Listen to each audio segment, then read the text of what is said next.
തിരുവനന്തപുരം കോർപ്പറേഷനിലെ വിഴിഞ്ഞം വാർഡിലെ തെരഞ്ഞെടുപ്പിൽ ത്രികോണ മത്സരമായിരുന്നു. പക്ഷേ വലിയ രീതിയിൽ ന്യൂനപക്ഷമുള്ള ആ മണ്ഡലത്തിൽ UDF 83 വോട്ടിന് വിജയിച്ചു. രണ്ടാം സ്ഥാനത്ത് LDF വന്നു. മൂന്നാം സ്ഥാനത്ത് ഏവരെയും ഞെട്ടിച്ചുകൊണ്ട് 2400-ലധികം വോട്ട് നേടി BJP മൂന്നാം സ്ഥാനത്ത് വന്നു. ഈ തെരഞ്ഞെടുപ്പ് ഫലം എന്താണ് സൂചിപ്പിക്കുന്നത്?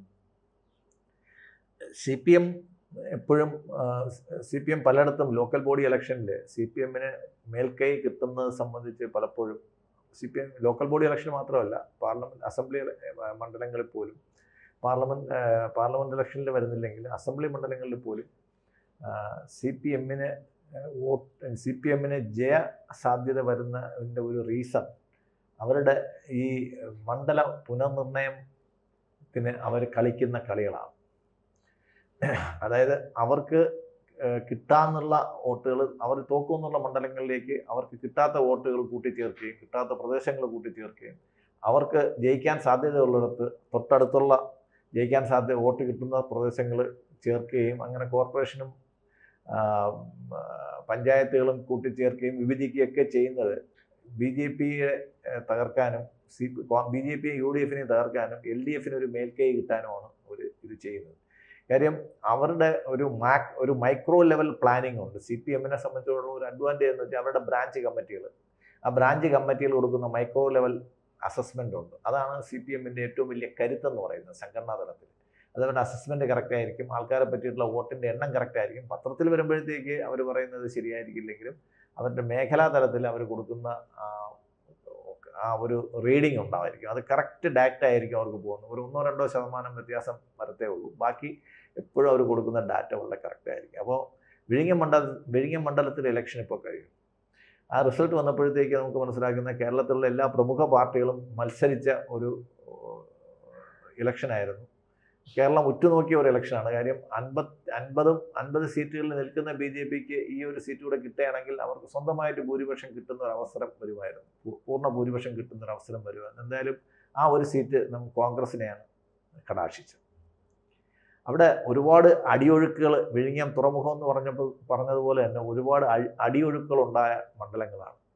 അപ്പോൾ CPM കാലാകാലങ്ങളായി ചെയ്തു വന്ന ഡീലിമിറ്റേഷൻ രീതി CPMന് തന്നെ ഏറ്റവും വലിയ തിരിച്ചടിയായിട്ട് വന്ന ഒരു ഇലക്ഷനാണ് വിഴിഞ്ഞത്ത് ഇപ്പോൾ കഴിഞ്ഞത്.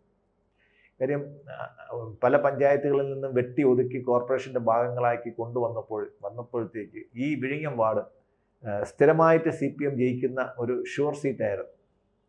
ഒരു പാർട്ടി ഗ്രാമം പോലെ അവർ കാലാകാലങ്ങളായിട്ട് വെച്ചുകൊണ്ടിരിക്കുകയാണ്. വിഴിഞ്ഞം തെരുവ്, തിയേറ്റർ ജംഗ്ഷൻ, അങ്ങനെ കുറേ സ്ഥലങ്ങളുണ്ട്. അത് അവിടെ സ്ഥിരമായിട്ട് CPM ജയിക്കുന്ന സ്ഥലങ്ങളാണ്, ഏറ്റവും ഭൂരിപക്ഷമുള്ള സ്ഥലങ്ങളാണ്. പിന്നെ കൊച്ചു കൊച്ചു സ്ഥലങ്ങൾ കൊണ്ടുവന്നത് അവർ ഒതുക്കാൻ വേണ്ടിയിട്ടാണ് ആ സ്ഥലങ്ങൾ കൂടെ ഈ കോർപ്പറേഷൻ വാർഡിലോട്ട് കൊണ്ടുവന്നത്. പക്ഷേ അവിടെ ഉള്ള ഹൈന്ദവ വോട്ടുകളുടെ ഒരു ഏകീകരണമാണ് നമ്മളിപ്പോൾ കണ്ടത്. കാര്യം രണ്ട് മുന്നണികളിലെയും സ്ഥാനാർത്ഥികൾ, LDFൻ്റെയും UDFൻ്റെയും മുന്നണി സ്ഥാനാർത്ഥികൾ മുസ്ലിം സമുദായത്തിൽ നിന്നായപ്പോഴത്തേക്ക് ഹിന്ദു വോട്ടുകൾ കൂടുതൽ ഒരു ധ്രുവീകരണം ആ പഞ്ചായത്തിൽ നടന്നിരുന്നു, ആ വാർഡ് ഇലക്ഷനിൽ നടന്നു എന്നുള്ളതാണ് നമ്മൾ കാണേണ്ടത്. വളരെ ശക്തിയൊന്നും ഇല്ലായിരുന്നിട്ട് പോലും BJP മൂന്നാം സ്ഥാനത്ത്, അത് വളരെ അഭിമാനകരമായ മൂന്നാം സ്ഥാനത്ത് അവരെത്തുകയും 2437 വോട്ട് BJP സ്ഥാനാർത്ഥി അവിടെ വാങ്ങുകയും ചെയ്തു. ഇവിടെ ജയിച്ച UDF സ്ഥാനാർത്ഥിക്ക് 2902 വോട്ട് മാത്രമാണ് ലഭിച്ചത്. മാത്രമല്ല ഈ ഇലക്ഷനിലെ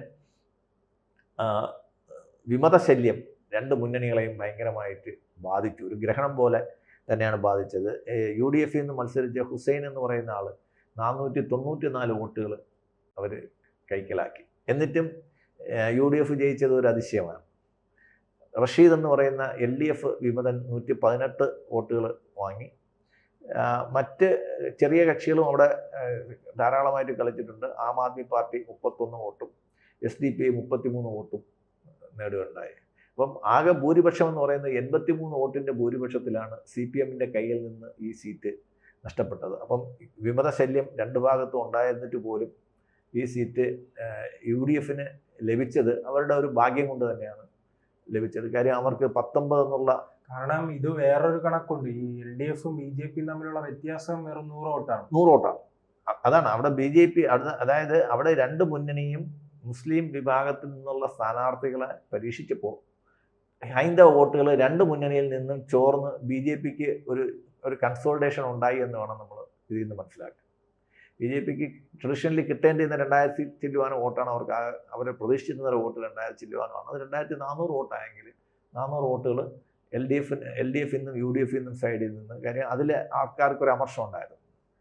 കാര്യം അതിലെ ഒരു കോസ്റ്റൽ ഏരിയയിലുള്ള ഇസ്ലാമിക സമുദായത്തിൽ നിന്നുള്ള ആൾക്കാരെ മാത്രം രണ്ടുപേരും സ്ഥാനാർത്ഥികളായിട്ട് നിർത്തിയപ്പോഴത്തേക്ക് മറ്റുള്ളവർക്ക് ഉണ്ടായ ഒരു പ്രതിഷേധം വോട്ടായിട്ട് പരിണമിക്കുകയും അത് BJPക്ക് ഒരു കൺസോൾട്ടേഷനുള്ള ഒരു വകയാവുകയും ചെയ്തു. അതായത് അടുത്ത ഇലക്ഷനിൽ ഒന്ന് ആഞ്ഞു പിടിച്ചു കഴിഞ്ഞാൽ BJP ജയിക്കും എന്ന് അവർക്ക് പ്രതീക്ഷിക്കാൻ പറ്റുന്ന ഒരു A+ മണ്ഡലമായിട്ട് BJP ഈ വിഴിഞ്ഞത്തെയും കൂടെ കാണുന്നു എന്നുള്ളതാണ് ഒരു രസം.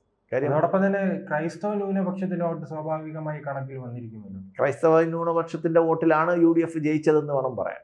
കാര്യം കോസ്റ്റൽ ഏരിയയിലുള്ള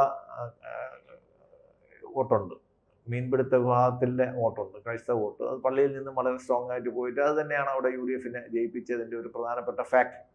രണ്ട് മുന്നണിയും മുസ്ലിം സ്ഥാനാർത്ഥികളെ നിർത്തിയെങ്കിൽ ക്രിസ്ത്യൻ വോട്ടുകൾ BJPക്ക് എന്തായാലും വന്നിട്ടുണ്ടാവില്ല. പക്ഷേ ഈ ഭാഗങ്ങളിലുള്ള ഹൈന്ദവ വോട്ടുകളുടെ ഒരു കൺസോൾട്ടേഷൻ വന്നതാണ് BJPക്ക് ഇത്രയും വോട്ടിന് ഉള്ള സാധ്യത കൂടുതലുണ്ടായിരുന്നു. അത് കോർപ്പറേഷനിലേക്ക് എത്തി നാം ചർച്ച ചെയ്യുമ്പോൾ ഈ ഇലക്ഷൻ സമയത്ത് തന്നെ ഭരണം പിടിക്കുമെന്ന് കോൺഗ്രസ് പറഞ്ഞിരുന്നു. പക്ഷെ അവർ പ്രതീക്ഷിച്ചിരുന്ന സീറ്റ് 20 ആ സംഖ്യയിലേക്ക് എത്തി. കാര്യം കഴിഞ്ഞ ഇലക്ഷനുകളിൽ ഒരു സീരിയസ് ആയിട്ടൊരു കണ്ടസ്റ്റ് ഉണ്ടായിട്ടില്ലായിരുന്നു. കാര്യം അവിടെ ചില വോട്ട് വിൽപ്പനയുടെ കാര്യം, മണ്ഡലം ചില ചില വാർഡുകൾ വിറ്റു എന്നുള്ള രീതിയിലുള്ള ഒരു സംസാരം അന്ന് വന്നായിരുന്നു. ചില കോൺഗ്രസ് MLA-മാർക്ക് ജയിക്കാൻ വേണ്ടിയിട്ട് ഇപ്പം കടകംപള്ളി ചെയ്തതുപോലെ അദ്ദേഹത്തിന് ജയിക്കാൻ വേണ്ടിയിട്ട് ചില സീറ്റുകളൊക്കെ വെച്ചു മാറി എന്നൊക്കെ പറയുന്നുണ്ട്. അപ്പോൾ ഈ നിയമസഭാ ഇലക്ഷന് തൊട്ട് മുമ്പായിട്ട് പഞ്ചായത്ത് ഇലക്ഷൻ വരുന്നതുകൊണ്ട് നിയമസഭാ ഇലക്ഷനിലുള്ള ലാഭം കണക്കാക്കിയിട്ട് പലരും കോർപ്പറേഷനിൽ സൈലൻ്റ് ആവുക അല്ലെങ്കിൽ വയലൻ്റ് ആവുകയോ ചെയ്യും.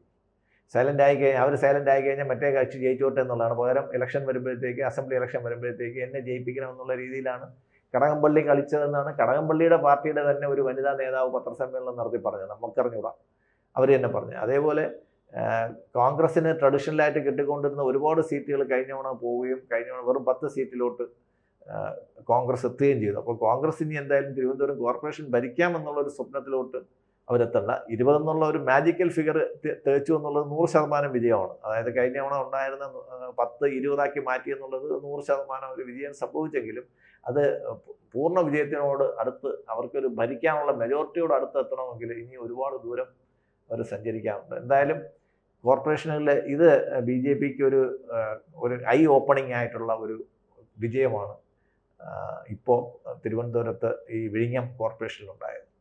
കാര്യം അതോടൊപ്പം തന്നെ മറ്റൊരു കാര്യം, ഞാൻ ഇതൊന്ന് തീർത്തോട്ടെ. BJP പലയിടത്തും മണ്ണ് തിന്നുന്ന കാര്യം, ഈ മണ്ഡല പുനർനിർണയം വരുമ്പോഴത്തേക്ക് അവർ നിർജീവമായിരിക്കും. കോൺഗ്രസും BJP നിർജീവമായിരിക്കും. മണ്ഡല പുനർനിർണയം വരുമ്പോഴത്തേക്ക് വളരെ ടാക്ട്ഫുള്ളായിട്ട് CPM വെട്ടേണ്ട രീതിയിലൊക്കെ വെട്ടി അവർക്ക് ജയിക്കേണ്ട രീതിയിൽ അവർ ചെയ്യുന്നതാണ് കഴിഞ്ഞ 40 വർഷം തിരുവനന്തപുരം കോർപ്പറേഷൻ അവർ ഭരിച്ചതിൻ്റെ ഒരു പ്രധാനപ്പെട്ട കാരണം.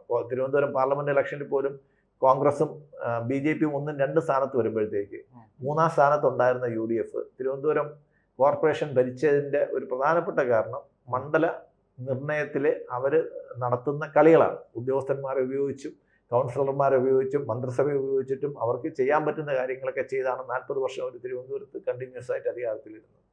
അതിൽ ഒരു മാറ്റം വരണമെങ്കിൽ ഇനി മണ്ഡല പുനർനിർണയം വരുമ്പോഴത്തേക്ക് ഇപ്പം നിലവിലുള്ള BJP കൗൺസിലർമാരും കോൺഗ്രസ് കൗൺസിലർമാരും വളരെ വിജിലൻ്റായിട്ട് പ്രവർത്തിച്ചില്ലെങ്കിൽ ഇത്തവണയും അവസാന നിമിഷം ചില കോർപ്പറേഷനിൽ വെട്ടിമാറ്റി 101 സീറ്റാക്കിയപ്പോഴത്തേക്ക് അവർ ജയിക്കത്തക്ക രീതിയിലാണ് പല അഡ്ജസ്റ്റ്മെൻറ്റും നടത്തിയത്. പക്ഷേ ഒരു സുനാമി വന്നപ്പോഴത്തേക്ക് ഇതെല്ലാം പോയി എന്നുള്ളതും അതിന് എല്ലാ നന്ദിയും നമുക്ക് പറയേണ്ടത് ആര്യ രാജേന്ദ്രൻ എന്ന് പറയുന്നത് നമ്മുടെ മേയർക്കാണ്. ഈ അവിടെ ഒരു വലിയ രസമായിട്ട് തോന്നുന്നത് ഇപ്പോഴാണ് CPMന് പുതുതായിട്ടാണ് ജില്ലാ കമ്മിറ്റി വന്നതെന്നാണ് തോന്നുന്നത്. ഈ 5 വർഷം തിരുവനന്തപുരത്തുണ്ടായിരുന്ന ജില്ലാ കമ്മിറ്റി കോർപ്പറേഷൻ ഭരണത്തെ പറ്റിയോ മേയറെ പറ്റിയിട്ടോ ഒന്നും വേണ്ടിയിട്ടില്ലായിരുന്നു. ഇപ്പോഴാണ് അവർക്കൊരു ബോധോദയം ഉണ്ടായത്. മേയറായിരുന്നു ഈ പരാജയത്തിലൊക്കെ കാരണം. ഇത് നേരത്തെ മനസ്സിലാക്കിയിരുന്നെങ്കിൽ, മേയർ നേരത്തെ മാറ്റിയിരുന്നെങ്കിൽ ചിലപ്പോൾ തിരുവനന്തപുരം കോർപ്പറേഷൻ വീണ്ടും CPMന്റെ കയ്യിൽ തന്നെ ഇരുന്നേനെ. പക്ഷെ അവർ ഉറങ്ങുകയല്ലായിരുന്നു, അവർ ഉറക്കം നടിക്കുകയായിരുന്നു. പറയാം.